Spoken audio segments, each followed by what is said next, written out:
Pada tahun 1912, sebuah perusahaan biskuit asal Amerika Serikat bernama Nabisco, National Biscuit Company, meluncurkan produk baru, biskuit sandwich dengan krim manis di tengahnya. Produk ini diberi nama Oreo Biscuit. Saat itu, masyarakat Amerika sudah mengenal biskuit isi krim, tapi Oreo tampil dengan bentuk bulat, rasa coklat yang khas, dan krim putih lembut yang membuatnya berbeda dari pesaing. Desain emboss di permukaan biskuit juga unik, memberi kesan elegan sekaligus ikonik. Nama Oreo sendiri tidak pernah dijelaskan secara resmi oleh Nabisco, tapi ada banyak teori. Dari kata or dalam bahasa Prancis yang berarti emas, melambangkan kualitas. Dari kombinasi huruf re dalam kata krim yang dibungkus huruf o. Atau sekadar nama pendek yang mudah diingat dan menyenangkan diucapkan. Seiring berjalannya waktu, Oreo semakin populer. Slogan yang muncul di tahun 1950-an, twist, lick, dung, putar, jilat, celup, membuat cara makan Oreo jadi pengalaman tersendiri. Anak-anak hingga orang dewasa merasa punya ritual khas saat menikmati Oreo dengan segelas susu.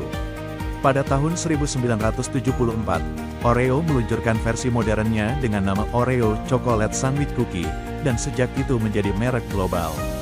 Nabisco kemudian diakuisisi oleh perusahaan besar hingga akhirnya kini Oreo dimiliki oleh Mondelez International.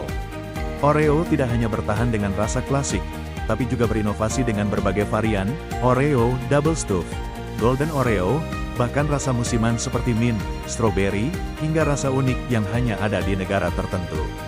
Di Indonesia, Oreo hadir dengan kreasi seperti Oreo Soft Cake dan Oreo Wafer. Kini, Oreo menjadi biskuit paling laris di dunia, dijual di lebih dari 100 negara.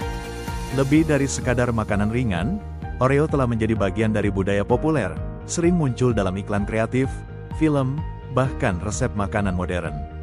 Mau aku lanjutkan ceritanya tentang perjalanan Oreo di Indonesia dan inovasi-inovasi uniknya? Anda bilang, lanjut. ChatGPT bilang, baik, mari kita lanjutkan cerita Oreo hingga ke Indonesia dan inovasi uniknya. Oreo masuk ke pasar Indonesia pada tahun 1990-an melalui PT Nabisco Indonesia, sebelum akhirnya menjadi bagian dari Mondelez International.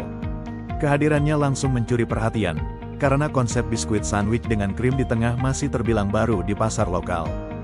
Dengan strategi pemasaran yang cerdas, Oreo di Indonesia cepat populer. Iklan-iklannya selalu menampilkan kebahagiaan keluarga, anak-anak, dan cara makan Oreo yang khas, diputar, dijilat, lalu dicelup ke susu. Slogan global, twist, lick, dung, diterjemahkan ke dalam nuansa lokal, sehingga Oreo tidak hanya dianggap produk luar negeri, tapi juga bagian dari kebersamaan keluarga Indonesia. Seiring waktu, Oreo tidak berhenti berinovasi. Di Indonesia, mereka meluncurkan produk-produk baru yang disesuaikan dengan kebiasaan konsumen lokal, seperti Oreo Soft Cake, bolu lembut dengan isian krim Oreo. Oreo Wafer, perpaduan wafer renyah dengan krim Oreo. Varian rasa lokal seperti Oreo coklat susu, dan beberapa edisi khusus musiman. Selain inovasi rasa, Oreo juga aktif membuat kampanye kreatif. Misalnya, iklan bertema Ramadan yang menekankan kebersamaan keluarga saat berbuka puasa, atau kolaborasi dengan brand lain untuk menciptakan produk unik, seperti es krim, minuman, hingga topping makanan cepat saji. Secara global, Oreo juga dikenal sering berkolaborasi dengan berbagai industri. Dari rasa unik seperti Oreo Green Tea di Jepang, Oreo Durian di Tiongkok, hingga Oreo Red Velvet di Amerika. Bahkan, Oreo pernah merilis edisi terbatas untuk merayakan momen tertentu, seperti ulang tahun atau perayaan budaya. Kini, lebih dari 100 miliar Oreo telah diproduksi setiap tahun di seluruh dunia. Dengan rasa klasik yang tak lekang oleh waktu dan inovasi yang terus berkembang, Oreo bukan hanya sekadar biskuit, melainkan ikon camilan global yang selalu berhasil menghadirkan momen kebersamaan.